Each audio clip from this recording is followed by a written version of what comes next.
চলো নতুন দিন নতুন আরও একটা ভিডিও তোমাদের জন্য।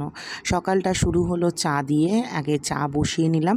আর আজকে রান্নাবান্নার খুব একটা বেশি ঝামেলা নেই, কারণ খাওয়ার আসরের ভিডিও নেই, রাত্রিবেলা নীলাদ্রি ভিডিও করে দেবে।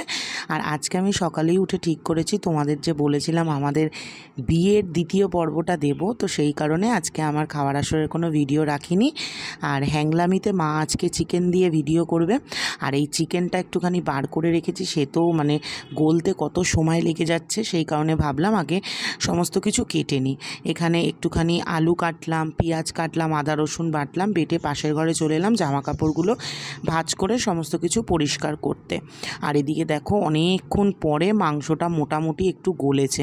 আমি বেশিরভাগ সময় কি করি, মাংস হলে না আমি আগের দিন বার করে রাখি, কিন্তু কাল ভুলে গেছিলাম। এই যে সব কাটাকাটি রেডি হয়ে গেছে, চলো চিকেনটা একটুখানি বসিয়ে দিই। আজকে তোমাদের সাথে চিকেনটা একটু কীভাবে রান্না করছি সেটা একটু দেখিয়ে দিই। তো আমি একটুখানি চিকেনের আলুটা এত মোটা দিই না, আজকে মনে হয় কাটতে কাটতে অন্যমনস্ক হয়ে গিয়েছিলাম, মাটনের মতো করে আলু দিয়ে দিয়েছি। তো এই তো এখানে আলুগুলো ভেজে নিয়েছি, তারপরে অল্প একটু জিরে ফোড়ন দিয়ে এখানে 2 না 2.5টে মতো আমি পেঁয়াজ ছিল, সেই পেঁয়াজগুলো দিয়ে দিলাম। এবার পেঁয়াজটা একটুখানি ভালো মতো ভেজে নিচ্ছি। আর আদা আর রসুনের পেস্ট দেব। টমেটো তো কিনতে পাচ্ছি না, এখন টমেটো সস দিয়েই কাজ চালাচ্ছি। আর টমেটো সসের যে টেস্টটা না রান্নায়, আমার কিন্তু টমেটোর থেকে এটা বেশি ভালো লাগে।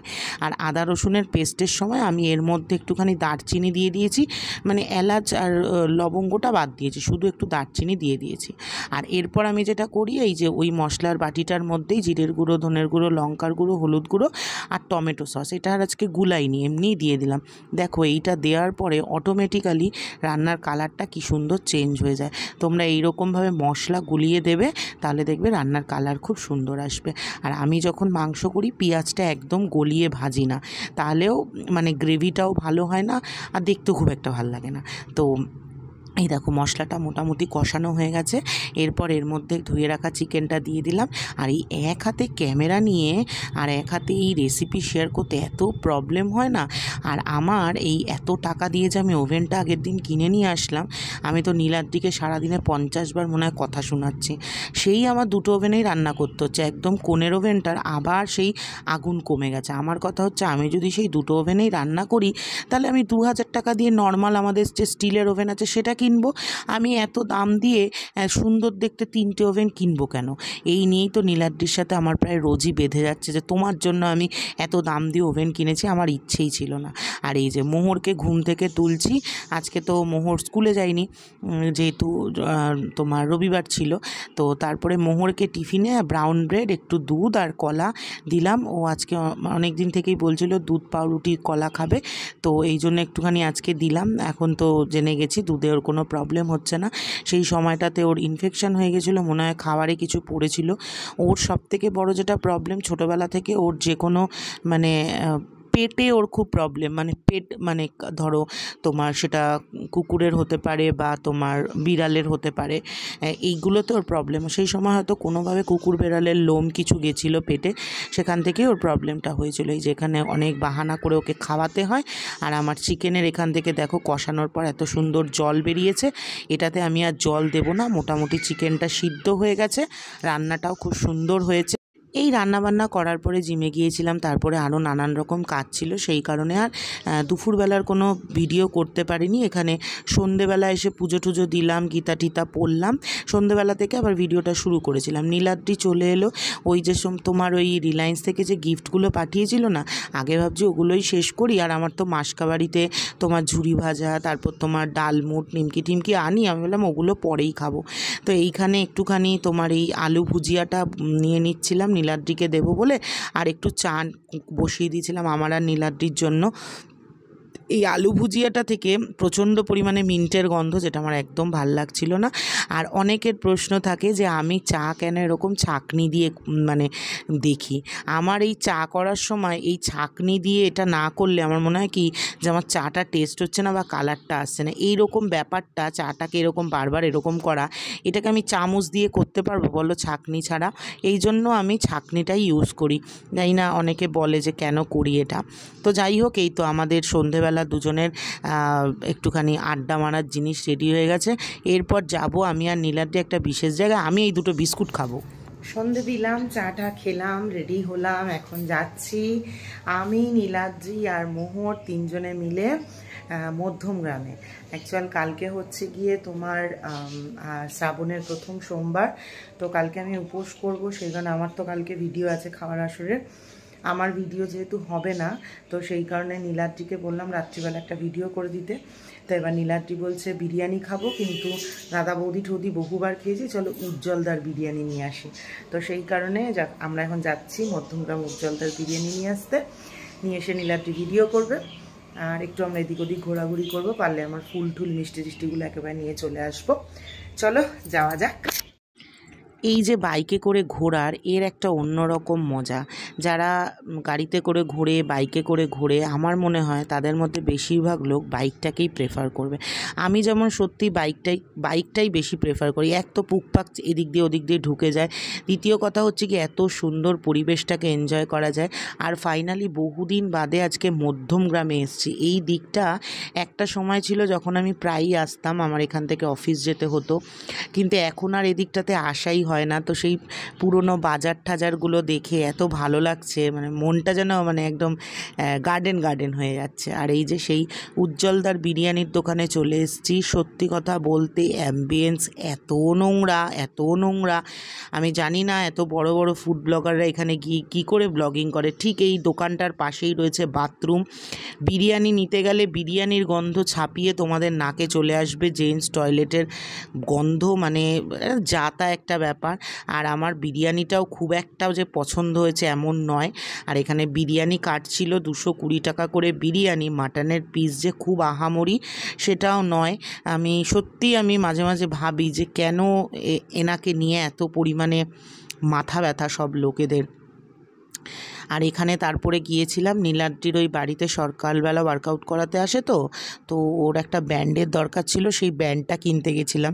কাল তো সোমবার, বাড়িতে একটু ঠাকুরের মাথায় জল ঢালবো, তো ভেবেছিলাম ফুল টুল নিয়ে আসবো। তারপরে হাতে যেহেতু আমিষ ছিল, সেই জন্য ওগুলার কিছু কেনাকাটি না করে বাড়িতেই চলে এলাম। তো ফাইনালি আমরা বাড়ি চলে এসেছি বিরিয়ানি নিয়ে। আর সে কি বিভৎস লাইন, কি বলবো আর। তবে আশেপাশের জায়গাটা এতটা পরিমাণে মানে ক্রাউডেড, সামনেই বাথরুম, মানে একটা জঘন্য টাইপের পরিবেশ। আমি মানে কি বলবো, বসে খেতে দিলে আমি কখনোই ওখানে বসে খাবো না, কারণ এক তো নোংরা, তারপরে পাশেই বাথরুম রয়েছে, প্রচণ্ড বাথরুমের গন্ধ। যাই হোক, আমি ফুড ব্লগিং করতে যাইনি, জাস্ট টেস্ট করতে গেছি বলেই আমি খাবার নিয়ে চলে এসেছি। চলো তোমাদেরকে বিরিয়ানিটা একবার দেখাই, তারপর আমি আর মোহর খাবো। ওদিকে নীলাদ্রি এখন ভিডিও করতে বসেছে। চলো, এই হচ্ছে উজ্জ্বলদার বিরিয়ানি।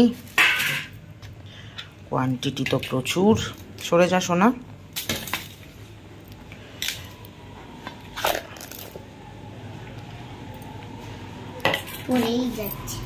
বিরিয়ানি প্রচুর রয়েছে, মাটনের পিসটাও ঠিকই আছে, 220 টাকা দাম নিয়েছে। রাইসটাও প্রায় গ্রেভি আছে। চলো মোহরকে খেতে দিই, তারপরে আমি খাবো। মোহর বিরিয়ানি খাবে আজকে একটু। ও তো আবার শুধু বিরিয়ানির রাইস খায়, আলুও খায় না, মটনও খায় না। খাবি? খেতে তো চাস না। তো খাবো।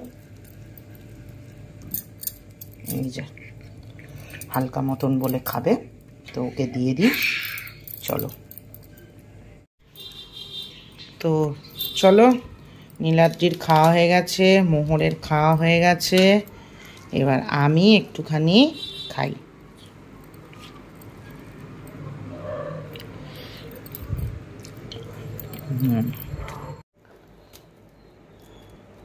ভাবলাম তোমাদের একটুখানি খেয়ে বলি কেমন খেতে। খুব নাম শুনেছি তো, খেতে ইচ্ছা করলো তাই।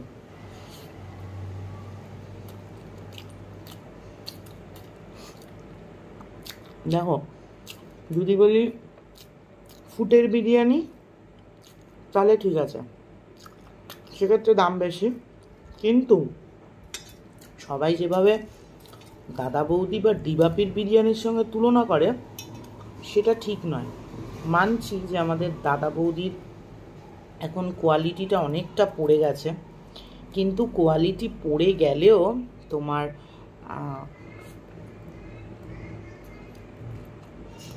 এইসব বিরিয়ানির থেকে অনেক বেটার, এটা বলতেই হবে। কারণ দাদা বৌদির বিরিয়ানি এত শুধু খাওয়া যায়, কিচ্ছু লাগে না। দাদা বৌদি ডিবাপি দুটোই, কিছু লাগে না। এবং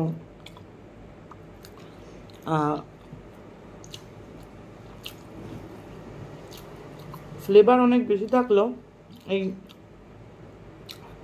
প্রপারই আতর, কেওড়া জল, গোলাপ জল, বাদ বাকি মশলার মিশ্রণে সবগুলো না খুব ব্যালেন্স থাকে। মানে এই বিরিয়ানিটাতে আমি এখন খাচ্ছি, আমার কিন্তু প্রচুর পরিমাণে আতরের গন্ধ লাগছে। তো আমার পার্সোনালি ফুটের বিরিয়ানি হিসেবে ঠিক আছে, তবে মানে একটা ব্র্যান্ড উজ্জ্বলদার বিরিয়ানি, আমি সেটা মানতে পারলাম না। বাবা, আমার রান্না করা চিকেন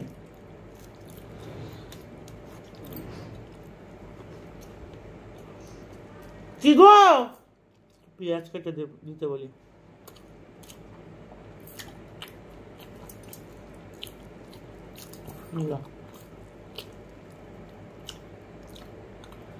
লোকে হয়তো আনলিমিটেড, আমার কিন্তু বম্বে বিরিয়ানি খেতে দারুণ লেগেছিল। আমি নৈহাটির বম্বে বিরিয়ানি খেয়ে বলেছিলাম যে নৈহাটির বম্বে বিরিয়ানি আমার দাদা বৌদি দিবাপির থেকে বেশি ভালো লেগেছিল। রাইসটা এত ফ্লেভারফুল ছিল, মাটনটা এত ভালো ছিল।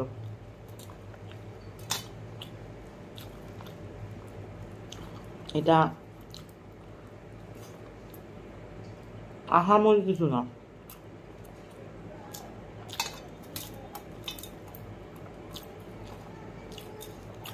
একটা সময় ছিল যখন আমি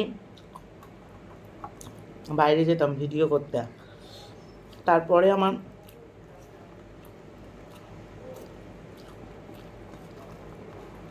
ইচ্ছে করলো না, মনে হলো যে খাবার আসর হ্যাংলামি সবেতেই খাওয়া, আবার এখানেও খাওয়া। এখানে আমি আমার ডেলি লাইফস্টাইলই দেবো, দেখি কেউ দেখে কিনা। ওখান থেকে খাওয়া দাওয়াটা বন্ধ করে দিলাম, মানে বাইরে গিয়ে খাওয়া দাওয়াটা। এই জন্য এখন কোথাও খেতে গেলে ওই ফুড ব্লগারদের মতো ব্যাপারটা না ঠিক করি না।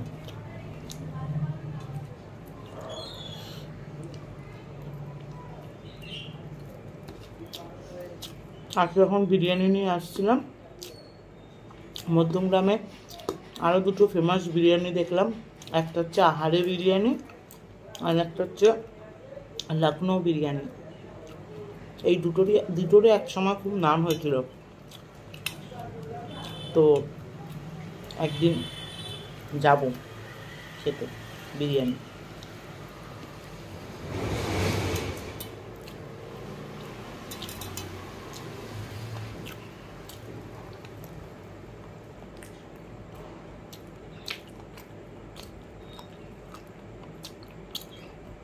আর খেতে পারছি না, এক প্লেট বিরিয়ানি মোহর খেয়েছে।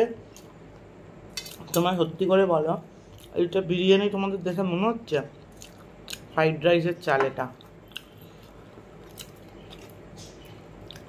মনে হচ্ছে না আমি মাংসের ঝোল দিয়ে ভাত মেখে খাচ্ছি। দাদা বৌদির যখন বা ডিবাপির যখন বিরিয়ানিটা খোলা হয়, চালগুলো এত লম্বা লম্বা,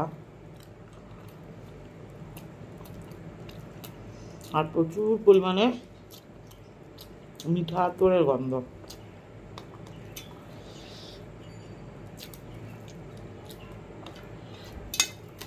এক একজনের টেস্ট বাড়তে এক এক রকমের হয়, হয়তো অনেকের ভাল লাগে। যাই হোক, আর খাবো না, হয়ে গেছে খাওয়া। নীলাদ্রির ইচ্ছে ছিল খাওয়ার, বিরিয়ানিটা যখন আমি হাঁড়ি কাটছে তখনই আমি বলেছি নীলাদ্রি এর থেকে বাড়ির মাংস ভাত খেতে পারতে কাজে দিত। স্কন্দকাটা কনিষ্ঠের মতো আমি ভিডিওটা করলাম। করবো ওই ঘরে বাবা আর মেয়ে ক্যারাম বোর্ড খেলছে, আমি কথা বললে খেতে বসে শুনতে পেতে না। হ্যাঁ, হয়ে গেল, ছোট্ট ভিডিও দিলাম, আজকের মতো টাটা।